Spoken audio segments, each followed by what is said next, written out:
next video. This video is about dividing decimals. Dividing decimals. Let's just get right into it. So I'm just going to pull the bullet board over. I just like to start so you can see my face. And then I'm going to pull this board over and see what we can do here. Okay. I'm just going to put a problem on here and we'll talk about it as we go. So first we've got, let's do 8 and 20/100 divided by 4. Okay? All right. Well, this one does not have a decimal in the answer. I mean, it does, I guess. It's invisible. But we're starting with a whole number, which is good because we have to divide with a whole number. That's the biggest rule about dividing with decimals, is that this dividend has to be a whole number. And right now it is. It's 4. 4 wholes. We're good to go. It's not 4 point anything. It's not 4 end anything. It's just 4. So we're good. Okay? So let's divide. Let's go. In fact, if I wanted, I could bring up my decimal right now. When we are using our decimal in this, I called him a dividend before. It's the divisor. I'm so sorry. It's the divisor. This is our dividend. Woo! Mrs. Norman, get with it. I can pull my decimal up wherever my decimal is right here in my dividend. I'm just going to pull my decimal straight up. Okay? I could do that. So let's take a look here. We've got 4. Does 4 go into 8? Yes, good. We're not going to have to do a whole lot of guessing with this one because we know 4 goes into 8 2 times. Ooh, come on. We've got to make that dark, right? Okay, 2 times 4 is 8. Okay, we multiply, we subtract, we got 0, and then we bring down. I'm going to bring down that 2. Now, I don't need to bring my decimal down. Okay, my decimal actually just moves up into my answer, but I don't need to bring it down here. Okay, so I'm just going to leave him alone right now, but I am going to bring down that 2. Okay, well, I brought down the 2. Now my first thing is to look and see, okay, does my 4 go into 0? No. Does my 4 go into 2? Nope, it goes in there 0 times. 0 times. Since I brought that 2 down, this is the number that I'm looking at. 4 into this number, 2. It goes in 0 times. 0 times 4 is 0. 2 minus 0 is 2. Now I can bring down my last 0. 4 into 20. Does 4 go into 20? Sure does. How many times? You got 5. Okay, 5 times 4 is 20. We multiply, subtract. We get 0. There's nothing else to bring down, so we're good. We're done. This is our answer. 8 and 20/100 divided by 4 is 2 and 5/100. Now let's look back at our answer and make sure that that's logical, okay?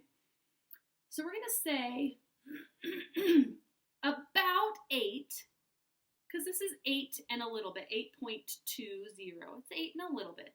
But about 8 divided by 4, we know what 8 divided by 4 is, right? It's 2. And we are super close with our answer, 2 point something, so 2 and a little bit. Our answer is logical. So we did good. We did it. Let's try another one because now I want to show an example of when we use a decimal in our divisor.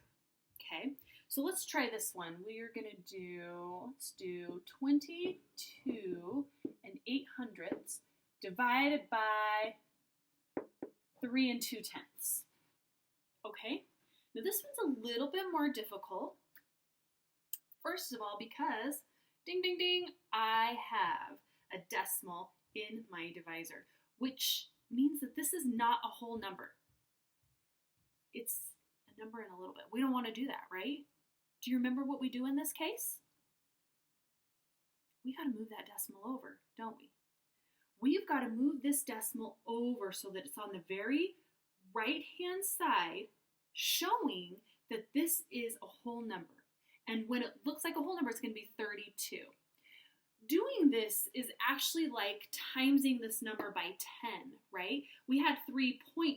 If we times that by 10, or we move our decimal to the right, one place value, which is the same as multiplying by 10, we get 32, okay? Which is good. That's how we want to divide. But if we do that to our divisor, we also have to do that to the dividend. We have to do it to the number that's under this division sign. Okay, so if I moved my decimal over 1, I've got to move this decimal over 1. So it's going to end up right here, which means that in my answer, it's going to be over here. Okay, right? These are right on top of each other, like we talked about in the last problem. And moving my decimal over to the right is just the same as timesing by 10, right? If we did it to this side and we do it to this side,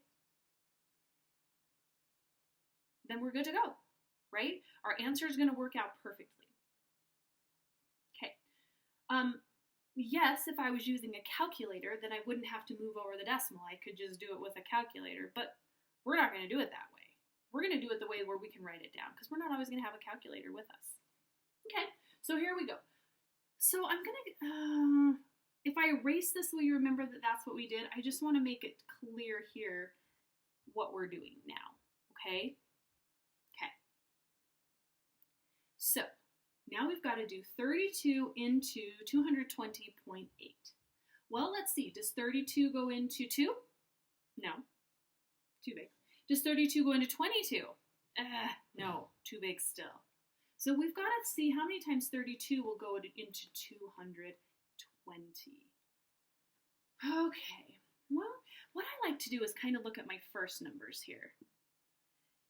How many times will 3 go into 22? 7 times, right? Because 3 times 7 is 21. Let's try 7. Remember that when we are dividing this way, sometimes we have to make some good guesses to check and see if our answer is going to work. And sometimes it works. Sometimes we might have overguessed or underguessed and we have to do it again. So let's try 7. Okay, so let's try it now. And so we put our answer up here, we're going to multiply now. So 7 times 2 is 14. Carry my 1 to the next place value. 7 times 3 is 21, plus 1 is 22. Ah, rats, I got 224. I'm just barely under, but it's too high. I can't subtract, can I? Crap. Well, that means that this 7 is now going to be a 6 because it only goes in, 32 will only go into 220 6 times. And I know it's going to be 6 because I was only 4 over. Ugh, that's frustrating sometimes, huh? That's all right. Okay, so let's try it with 6 and see what we get. Okay, so now we multiply. 6 times 2, I cannot write with my left hand, is 12. Carry my 1 to the next place value. 6 times 3 is 18, plus that 1 is 19. So now I have 220 minus 192. All right, well, I can't do 0 minus 2, so I have to go next door and borrow, so that becomes a 1, and then that 10 comes over here. 10 minus 2 is 8. Oh, I can't do 1 minus 9, so I've got to borrow next door. That becomes a 1, and I'm going to pull that over here, so now I've got 11. 11 minus 9 is 2, and 1 minus 1 is 0, so I'm just going to leave it right here at 28. Okay, so we did subtract, and bring down. So next is to bring down. We're going to bring down our 8 right here. Okay, let's see here. I'll erase all of our unnecessary stuff so I can keep track of what I'm doing. Well, let's see. Does 32 go into 28? No. Oh, so I'm going to have to do some more rounding and guessing, right? So let's try this. Let's look at our first numbers again, like we did last time. So I got 3, and I'm going to look at 28. How many times does 3 go into 28? 9 times, right? 3 times 9 is 27. It's a little below, but it's super close. Let's try it out. So we're going to try 9. Okay. All right, here we go. 9 times 2 is 18. Put my 8 here, carry my 1. 9 times 3 is 27, plus 1 is 28. I love it when it works out perfectly. So 288 minus 288 is 0. We are good to go. Our answer is 6 9/10. We did it. Now we had to redo a little bit because we overguessed. That happens a lot in long division. And that's okay. It's just part of the process. It's kind of like a puzzle and we have to figure out the puzzle. I think that's really fun. Okay, that's your review. This is all I'm going to give you today. So now I want you to try the division with decimals quizzes and let me know how you do on that. All right? Good luck.